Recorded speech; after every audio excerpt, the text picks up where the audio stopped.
प्रणाम्स। आप में से कई लोग अब हार्टफुलनेस ध्यान एवं सफाई और नाइट टाइम रात की प्रेयर प्रार्थना के अभ्यास को कर रहे हैं। बहुत लोगों का अभिप्राय है कि उनसे बहुत फ़ायदा हुआ है।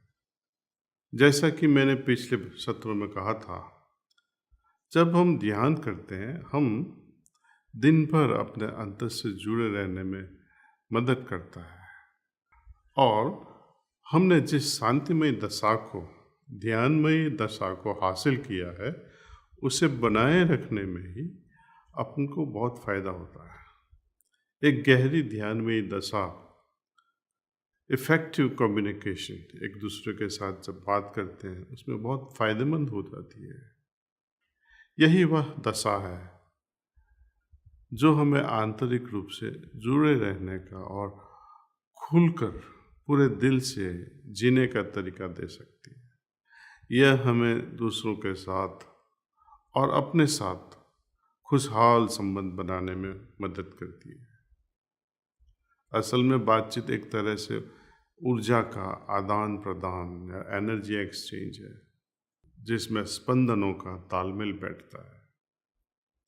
ऊर्जा की दृष्टि से देखो तो हर बातचीत में दो लोगों के बीच ऊर्जा का एक जैसा प्रवाह होता है, लेकिन यह कोई टेबल टेनिस मैच या फिर पिंग पोंग की तरह नहीं है जिसमें एक के बाद दूसरे की बारी आती है, जिसमें एक के बाद एक गेंद का मारते ही जाते हैं।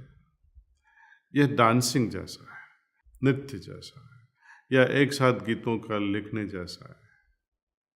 आपने देखा होगा जब म्यूजिशियंस संगीत कार्यक्रम करते हैं तब बांसुरी, वायोलिन, तबला सभी तालमेल में बजाए जाते हैं जैसे कि कोई एक सुर में बातचीत चल रही हो, एक दूसरे के साथ पूरी तरह से तालमेल में।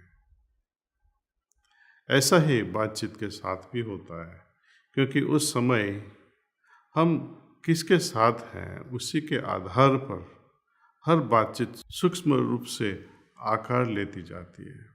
उदाहरण के लिए जिस तरह से हम अपने बच्चे के साथ जो बातचीत करते हैं उसी तरह से हम अपने पड़ोसी से बात तो नहीं करते। जो मजाक की बात हम कलीग से करते हैं वो सेम मजाक अपने माँ बाप के साथ तो नहीं करते। हम जिस तरह से अपनी पत्नी या पति से बात करते हैं अगर उसी तरह से हम अपने बॉस के साथ बात करें तो इसका परिणाम अच्छा नहीं होगा। यदि आपकी पत्नी या आपका पति खुद ही बॉस हो तो बात कुछ अलग है। इस परिस्थिति की भी अपनी अनोखी चुनौतियाँ होगी, चैलेंजेस होगी। आज मैं सुनने के महत्व पर बात करना चाहता हूँ। मैंने अक्सर कहा है कि हम बात को एक कान से सुनते हैं, दूसरे कान से निकाल देते हैं, लेकिन जब हम अपने हृदय से सुनते हैं वह हमारे भीतर बैठ जाती है। प्राणाहुति के साथ किए गए ध्यान के जरिए हम दिल के रडार से जुड़ जाते हैं और हम अपने बीच को बातचीत को अच्छी तरह से सुन पाते हैं, जिसमें म्यूज़िक या संगीत रहेगा जो मेरे भीतर एवं मेरे और दूसरों के बीच वह रहा होता है, जो हार्मनी है। इससे हम वर्तमान की चीज़ों के प्रति, ऊर्जाओं, स्पंदनों के प्रति संवेदनशीलता विकसित कर लेते हैं। यहाँ तक कि हर पल में जो कहा जा रहा है और हमारे शब्दों के पीछे जो मर्म बाहर आने में झिझक रहा है उसे भी हम समझने लगते हैं। सुनने की कला को सीखने का मतलब है लोग क्या कहना चाहते हैं उस पर ध्यान देना और वे क्या महसूस कर रहे होंगे। जो अनकहा है बोलते हैं लेकिन कई चीज़ें अनकही रह जाती है, उसको कैसे सुने, उसको महसूस कैसे करें। सुनने का मतलब यह नहीं कि सिर्फ उस बात पर ध्यान दिया जाए जो वो कह रहे हैं। हम जानते हैं कि चेहरे के हाव भाव, आँखें, पूरा शरीर, हाथ, ये सब बहुत कुछ कह डालते हैं।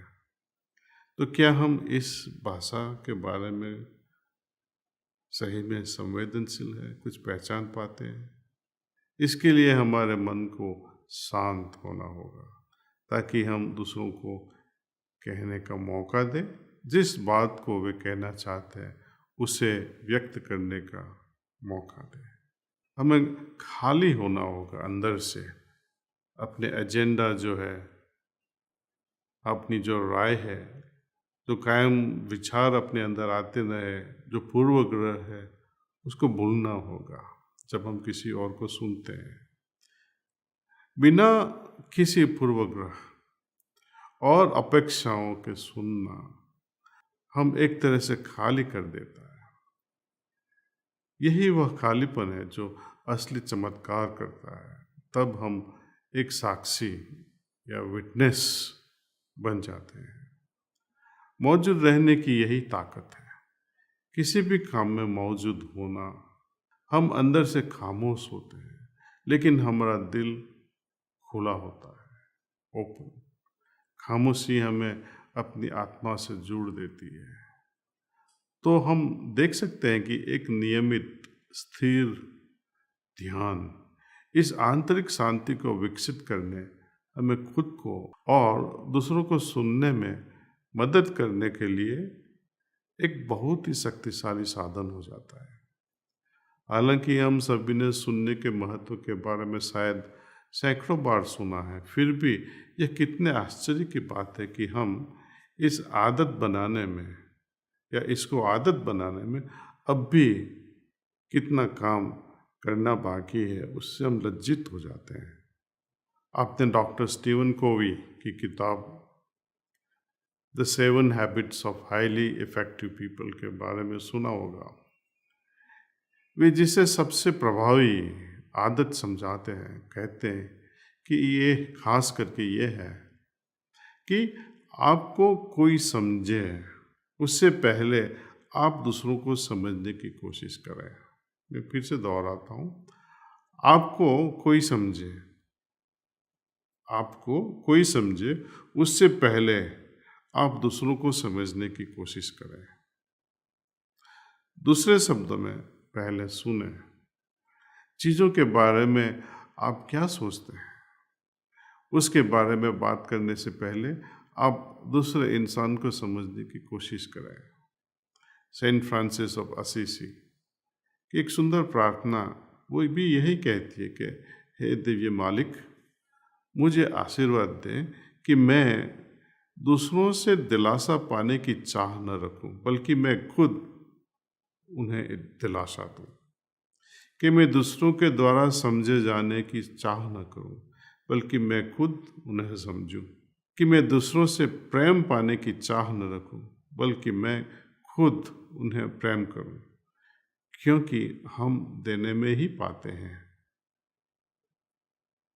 सबसे पहले दूसरों की बात सुनना, ऐसा करना सहज, विनम्र हो जाना या उस पर ध्यान देने से कहीं और परे है।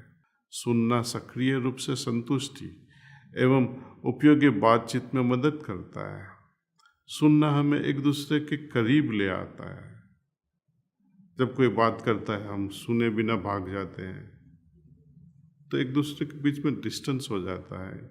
यदि आपकी बीवी और आपके पति आपसे बात कर रहे हैं और आप अनसुनी होकर भाग जाते हैं वहाँ से, तो पति पत्नी में भी एक डिस्टेंस हो जाता है। इस संबंध को बिगाड़ भी सकता है और बना भी सकता है। The way we talk, the way we discuss. क्या हम सभी नहीं चाहते हैं कि हमारी बातों को सुना जाए और हमें समझा भी जाए?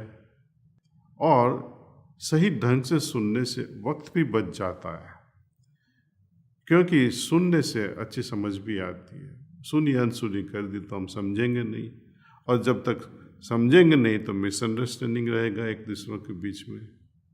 और जब मिसअंडरस्टैंडिंग होता है तो टाइम बहुत बिगड़ता है कुछ समझने में। बाद में अपोलॉजी करनी पड़ती है, माफ़ करना साहब, हम ऐसा नहीं सोचा था। तो पहले से ही हमने ढंग से सुना होता, समझे होते, तो टाइम बहुत बच जाता। अक्सर देखा जाता है कि भले ही हम किसी वक्ता को बातचीत के बीच में रोकते नहीं हैं, फिर भी हम अपने मन की बात को कहने के लिए तत्पर हो जाते हैं। वो चेहरा भी आपको याद होगा, कैसे लोग बिहेव करते हैं। डॉक्टर स्टीवन कोई ने बताया कि ज़्यादातर लोग समझने के इरादे से नहीं सुनते हैं, बल्कि वे जवाब देने के इरादे से सुनते हैं। बातचीत में लोग अक्सर दूसरों की बात सुनने की बजाय खुद ही बोलना शुरू कर देते हैं। अरे, मेरे साथ भी ऐसा ही हुआ था। आपने कई बार ऐसा सुना होगा। और वे अपनी इस अनुभव के बारे में बताते जाते हैं घंटों तक। तब पूरा ध्यान बोलने वाले बंदे पर चला जाता है, और जो अपनी बात बताना चाहता था उसे तो चुप हो जाना पड़ता है। हार्टफुल कम्युनिकेशन में हम इन रुकावटों को सर्किट ब्रेकर्स कहते हैं। जैसे कहते हैं ना, फ्यूज चला गया घर का। रुकावटों को सर्किट ब्रेकर्स या एमसीबी सर्किट ब्रेकर्स या फ्यूज उड़ जाना कहते हैं, क्योंकि ये लोगों के बीच के जो जुड़ाव को अक्सर तोड़ देती है। ये जो सर्किट है वो एक दूसरे के कनेक्शन में रहती है, लेकिन जब ये सुनने का मौका बंद हो जाता है, सर्किट ब्रेक हो जाती है, तब जुड़ाव का असर भी टूट जाता है। हम कई तरीक़ों से बिन मांगे सलाह अक्सर दिया करते हैं, वो भी तो एक सर्किट ब्रेकर है। मेरे आदि गुरु परम पूज्य लाला जी महाराज ने जीवन का एक बहुत ही अहम मूल मंत्र दिया, जिसके उदाहरण वे खुद ही थे। उन्होंने कहा, जब तक आपसे पूछा न जाए सलाह मत दिया करो, वरना इसके परिणाम बुरे हो सकते हैं। यदि आपको किसी में कोई दोष दिखाई दे तो प्रार्थना कीजिए कि वो इंसान उस दोष से मुक्त हो जाए। तो उनका मार्गदर्शन है कि सलाह देने, निंदा करने या पीठ पीछे किसी की बुराई करने की बजाय हम उनके लिए प्रार्थना कर सकते हैं। हम में से कई लोग समस्या का हल निकालने या सलाह देने में माहिर होते हैं, लेकिन हम सुनने की कला में बिल्कुल अच्छे नहीं हैं। जैसे हमसे बात कर रहे इंसान को हम कहते हैं कि वे जो वाकई में महसूस कर रहे हैं उसे वे महसूस ही न करें। क्या इससे कुछ फ़ायदा होगा कि जो आप महसूस कर रहे हैं उसको महसूस मत करो? आपको गुस्सा आ रहा है, गुस्सा मत हो। आप बड़े दुखी हो, परेशान हो, दुखी और परेशान मत हो या घबराओ मत। ऐसा करने से कुछ भी फ़ायदा नहीं होता है।